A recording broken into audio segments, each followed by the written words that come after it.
अस्सलाम वालेकुम व्यूअर्स, एक न्यू वीडियो के साथ मैं हूं आपकी होस्ट अफरा। जब आप प्रेगनेंसी अल्ट्रासाउंड रिपोर्ट करवाते हैं तो आपके पास कुछ ऐसे वर्ड्स होते हैं, कुछ ऐसे पैरामीटर्स होते हैं जिनको बायोमेट्रिक पैरामीटर्स बोला जाता है, जिसके ज़रिए बेबी का गेस्टेशन एज मालूम की जाती है, यानी कि बच्चे की उम्र मालूम की जाती है। वो हैं BPD, FL, AC, HC, EFW। सो इन वर्ड्स का क्या मतलब है, चलिए देखते हैं। चलिए जी, शुरू करते हैं आज की वीडियो।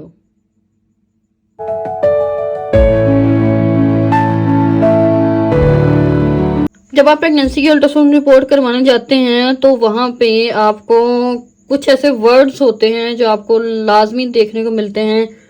उन वर्ड्स में से हैं BPD, FL, HC और AC, EFW।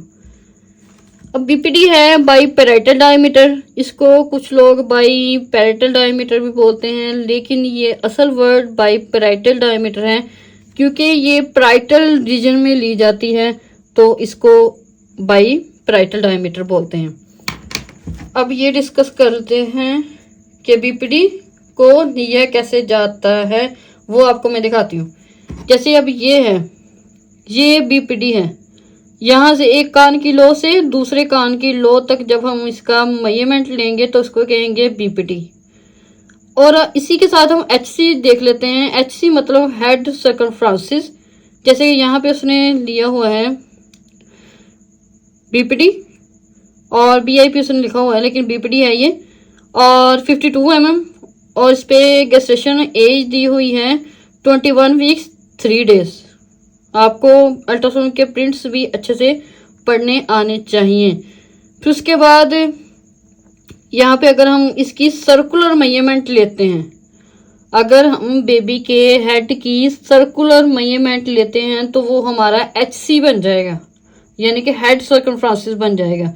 तो HC BPD से ज़्यादा रिलायबल होता है क्योंकि इसमें बेबी के पूरे हेड की सर्कुलर मेजरमेंट ली जाती है, इसलिए ये ज़्यादा रिलायबल होता है। और फीटल गेस्टेशन एज के एस्टिमेशन के लिए, फीटल ग्रोथ और बेबी के स्कल की ग्रोथ देखने के लिए HC को BPD से ज़्यादा रिलायबल माना जाता है।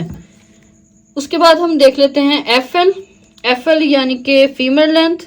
फीमर यानी कि थाई बोन की जो सबसे बड़ी हड्डी होती है ना, थाई बोन, वो हमारी बॉडी में सबसे बड़ी हड्डी होती है, और उसको मेजरमेंट करके हम बेबी की गेस्टेशन एज और उसकी ग्रोथ को फाइंड आउट करते हैं।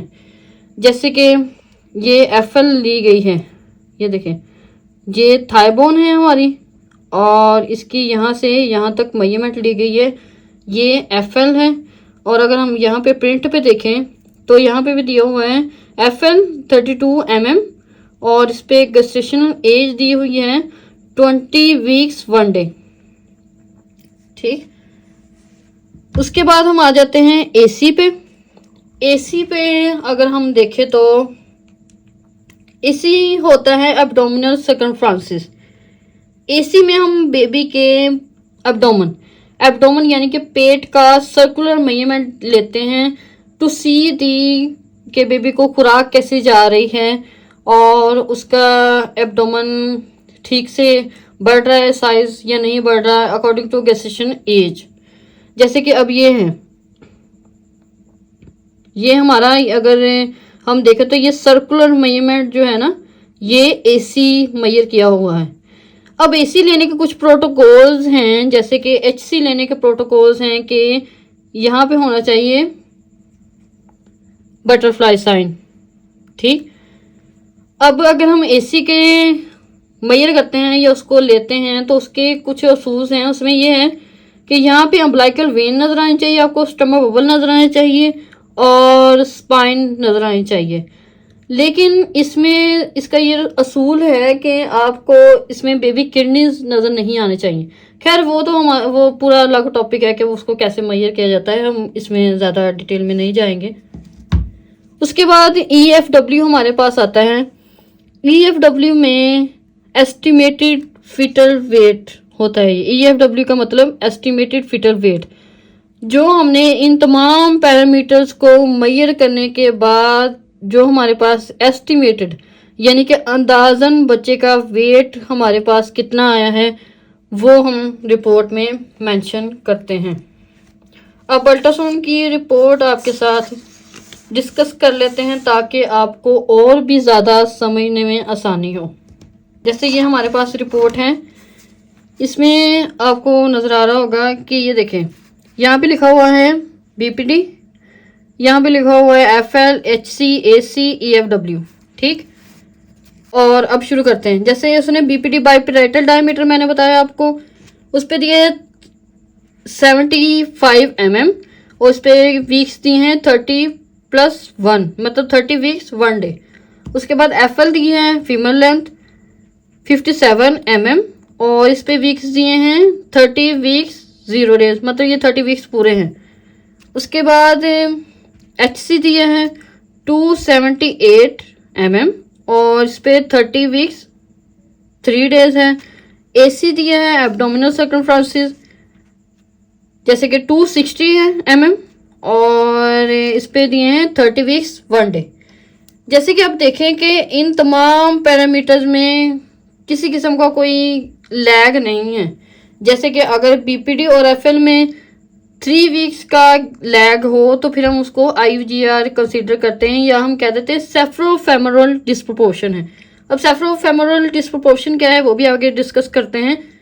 अभी तक इस रिपोर्ट में ये सारी मेजरमेंट नॉर्मल आ रही हैं हमारे पास। उसके बाद गेस्टेशन एज अल्ट्रासाउंड के जरिए उसने जो फाइंड आउट की है वो 30 वीक्स 1 डे और फिर उसके बाद उसने लिखा है गेस्टेशन एज बाय LMP। वो चूंकि उसके पेशेंट को LMP श्योर नहीं थी तो हमने लिख दिया आगे अनश्योर डेट।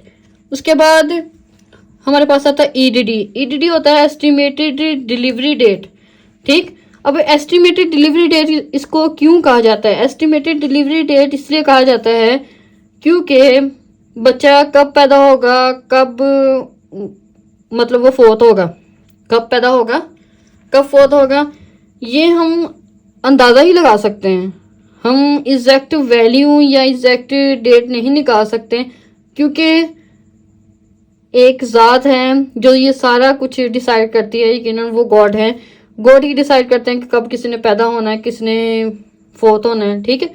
तो इसलिए हम इसको एस्टिमेटेड डिलीवरी डेट बोलते हैं कि हमारे अंदाजे से मतलब जो हमने पैरामीटर्स फाइंड आउट किए हैं ना, इसके अंदाजे से हमारे पास जो डिलीवरी डेट आई है वो है 24/12/2025।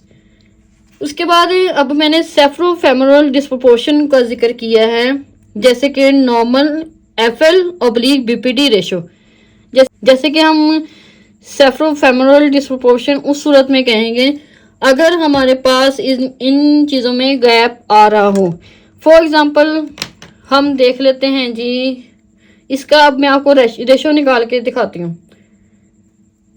जैसे कि अब हमारे पास ये पैरामीटर्स हैं ना, इनमें हमारे पास यहाँ पे हमने ये फार्मूला लगाना है सेफ्रोफेमोरल डिस्प्रोपोर्शन निकालने के लिए, ठीक है। उसके बाद हमने कर दिया ये हमारे पास 57 है FL, 57 डिवाइडेड बाय 75 ये हमने BPD किया, ठीक। उसके बाद हम मल्टीप्लाई बाय 100 करेंगे तो ये हमारे पास सेफ्रोफेमोरल इंडेक्स जो हमारे पास आया है वो है 76। इसकी जो नॉर्मल वैल्यू है वो 71/87 है और हमारे पास आया है 76। मतलब ये एक्सक्लूड करता है मतलब सेफ्रोफेमोरल डिस्प्रोपोर्शन इस पे नहीं लागू होता है या ये बच्चे की ग्रोथ बिल्कुल नॉर्मल है। फॉर एग्जांपल अगर हमारे पास इनमें वीक का डिफरेंस होता फिर हम इनका लेते हैं सेफ्रोफेमोरल डिस्प्रोपोर्शन। फॉर एग्जांपल अगर हमारे पास इनमें ये इंडेक्स लेके हमारे पास थोड़ी सी गैप आ रहा होता है, लाइक 69 आ रहा होता है इंडेक्स, जो हमारे पास 68 आ रहा होता, फिर हम इसको सेफ्रोफेमोरल डिस्प्रोपोर्शन कहते हैं। सेफ्रोफेमोरल डिस्प्रोपोर्शन बेसिकली हम उस सूरत में देते हैं अगर बेबी की ग्रोथ हमें लग रहा हो कि कम है या बेबी ग्रोथ सही नहीं कर रहा, उसको न्यूट्रिशन सही नहीं मिल रहे, उसको प्रोटीन सही नहीं मिल रहे, मदर की तरफ से ब्लड सर्कुलेशन नहीं सही हो रही, बड़ी बेबी की ग्रोथ सही नहीं हो रही। तो इन सारे पैरामीटर्स को देखने के लिए हम फिर अगर सेफ्रोफेमोरल डिस्प्रोपोर्शन है तो फिर आपको कैल्शियम सप्लीमेंट्स लेने चाहिए या कुछ ऐसे डॉक्टर से अपने रब्ता करना चाहिए ताकि आपकी बेबी की ग्रोथ जो है वो नॉर्मल हो जाए। डिस्प्रोपोर्शन ये शो करता है कि बेबी का हेड का साइज या फिर बेबी के फीमर का साइज ज़्यादा हो रहा है। फॉर एग्जांपल अक्सर क्या होता है कि बेबी के हेड का साइज ज़्यादा हो रहा होता है और एफएल यानी कि फीमेल लेंथ का साइज कम ग्रो कर रहा होता है, ये कह सकते हैं हम। सेफ्रोफेमोरल डिस्प्रोपोर्शन हम उसको कहेंगे कि अगर बेबी के हेड का साइज नॉर्मली ग्रो कर रहा हो लेकिन बेबी के जो फीमेल का साइज है वो कम ग्रो कर रहा हो एज कंपेयर टू बीपीडी, ठीक, तो उसको हम फिर सेफ्रोफेमोरल डिस्प्रोपोर्शन कहेंगे। और हम मज़ीद ये फार्मूला जो मैंने आपको सिखाया है या दिखाया है, हम इसको लागू करके फिर हम देख लेते हैं कि आया कि हमारे पास बेबी की ग्रोथ सही हो रही है या नहीं हो रही। उम्मीद है आपको वीडियो पसंद आई होगी। लाइक शेयर और सब्सक्राइब करना ना भूलें और अगर आप ऐसी ही वीडियोस चाहते हैं तो जल्दी से सब्सक्राइब बटन पर क्लिक कर लो।